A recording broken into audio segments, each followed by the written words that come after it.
सुबह सुबह रेशमा ने देखा कि घर के सभी लोग सफाई में व्यस्त हैं। कोई सामान झाड़ रहा है तो कोई मकड़ी के जाले उतार रहा है। रेशमा ने सोचा, जरूर आज कोई खास बात है।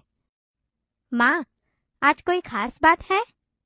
सब इतनी सुबह उठकर घर की सफाई में जुटे हैं। हाँ बिटिया रानी, त्योहार के दिन है। भूल गई क्या?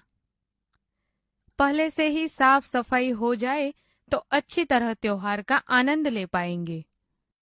ओह, मैं तो एकदम भुलक्कड़ हो गई हूँ। पर माँ, आपने मुझे तो कोई काम सौंपा ही नहीं। मैं क्या करूँ, बताओ माँ। अच्छा चलो, पहले नहा धोकर तैयार हो जाओ, फिर बताऊंगी। बहुत से काम है। मैं भी आपकी मदद करना चाहती हूँ। मदद तो मैं जरूर लूंगी। मैंने तुम्हारे लिए कई काम सोच रखे हैं। नहा धोकर नाश्ता कर लो, फिर बताऊंगी। माँ ने रेशमा को उसकी पहिए वाली कुर्सी पर बैठा दिया। रेशमा ने अपनी पहिए वाली कुर्सी को धीरे धीरे धकेला और अपने दैनिक कार्यों में लग गई। रेशमा जब 5 साल की थी, तभी से उसके दोनों पैर काम नहीं करते थे। उसे बहुत तेज बुखार हुआ और घुटनों से नीचे दोनों पांव एकदम बेजान हो गए। बहुत इलाज करवाया पर रेशमा के पांव में जान नहीं आई। उसे पोलियो हो गया था। रेशमा बहुत हिम्मत वाली लड़की थी। शुरू शुरू में उसे जरूर दूसरों की सहायता लेनी पड़ी, परंतु अब 11 साल की उम्र में वह अपने सारे काम स्वयं करती है। वह अपने परिवार पर अपने काम के लिए निर्भर नहीं रहना चाहती। परिवार के सभी सदस्य, पिताजी, छोटा भाई गोलू, दादी जी, दादाजी, सभी उसे बहुत प्यार करते हैं। वह सबकी आंखों का तारा है। मां ने रसोई घर में सारे बर्तन, डिब्बे, बोतलें नीचे उतारकर साफ कर दिए थे। रेशु, अगर तुमने नाश्ता कर लिया हो तो काम में मेरा हाथ बटाओ।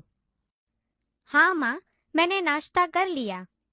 दूध का मेवे वाला दलिया बहुत अच्छा बना है।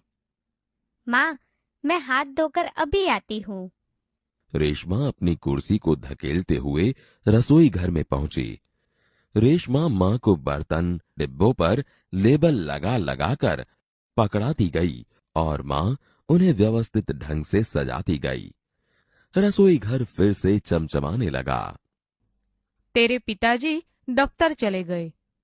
मुझे लड्डू बनाने के लिए कुछ जरूरी सामान चाहिए था। गोलू तो बहुत छोटा है।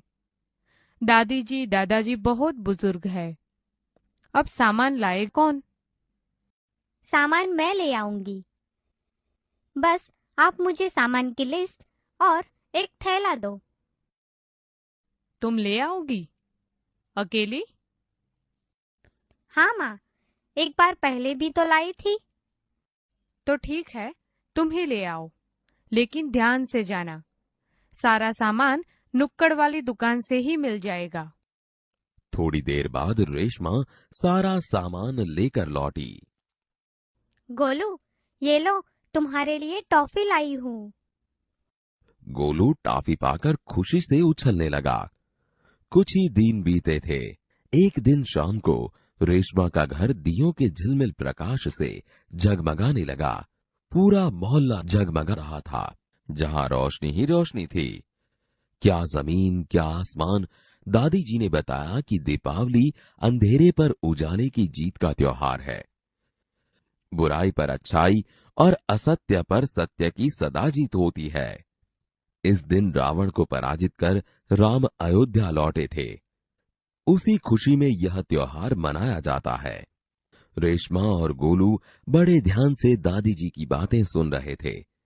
कुछ देर बाद सबने मिलकर पूजा की और प्रसाद खाया। गोलू अपने दोस्तों के साथ पटाखे छुड़ाने में मग्न हो गया। रेशमा अपने दादा दादी के साथ फुलझड़ियां जला रही थी। इतने में रेशमा ने क्या देखा कि गोलू ने जिस पटाखे को बुझाया हुआ समझकर छोड़ दिया था, उसमें चिंगारियां निकलने लगी हैं। गोलू की पीठ पटाखे की तरफ थी। गोलू, गोलू बचो, तुम्हारे पीछे पटाखा है। पटाखों के शोर में रेशमा की आवाज दब गई। सबसे पहले रेशमा जल्दी जल्दी कुर्सी को धकेलती गोलू के पास जा पहुंची। उसने गोलू को जोर से धक्का दिया और खुद आगे निकल गई। अपनी कुर्सी की गति के कारण धड़ाम जोर का धमाका हुआ। रेशमा की फुर्ती ने गोलू को जलने से बचा लिया। गोलू को कुछ समझ न आया कि उसे धक्का किसने दिया और क्यों। धमाके की आवाज सुनकर माँ पिताजी भी बाहर दौड़े चले आए। कुर्सी रेशमा के ऊपर थी और रेशमा नीचे। पिताजी ने कुर्सी सीधी की और रेशमा को उस पर बैठा दिया। माँ भयभीत थी। कहीं चोट तो नहीं लगी रेशु? रेशमा ने उन्हें सारी बात बताई। सबने रेशमा की पीठ थपथपाई। गोलू रेशमा के पास आया।